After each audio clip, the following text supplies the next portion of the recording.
बंद बैलगाडा शर्यती पूर्ववत सुरू व्हाव्यात यासाठी 2005 मध्ये मंचर तालुका आंबेगाव या ठिकाणी करण्यात आलेल्या आंदोलनात सहभागी झालेले माजी खासदार शिवाजीराव अढळराव पाटील, माजी खासदार स्वर्गीय किसनराव बानखेले यांच्यासह 67 बैलगाडा मालक आणि शेतकऱ्यांच्या विरोधात दाखल करण्यात आलेल्या गुन्ह्याप्रकरणी शनिवारी दिनांक 17 रोजी खेड सत्र न्यायालयाचे न्यायाधीश एस सय्यद यांनी सर्वांची सबळ पुराव्याच्या अभावी निर्दोष मुक्तता केली आहे।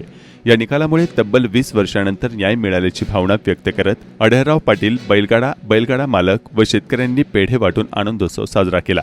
अढळराव पाटील म्हणाले की 67 लोक एका वेळी न्यायालयात उपस्थित राहणे सोपे नव्हते। त्या प्रयत्नात 15 जणांचा मृत्यू झाला।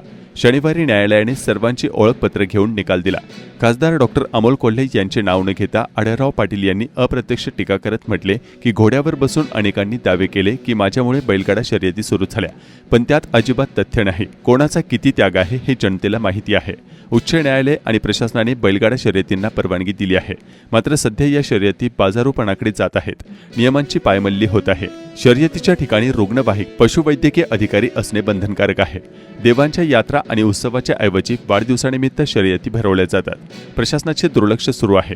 जर पुन्हा पेटासारखी संस्था कोर्टात गेल्या तर शर्यती अडचणी येऊ शकतात। त्यासाठी नियमांची काटेकोरपणे अंमलबजावणी झाली पाहिजे, असेही माजी खासदार अढळराव पाटील म्हणाले।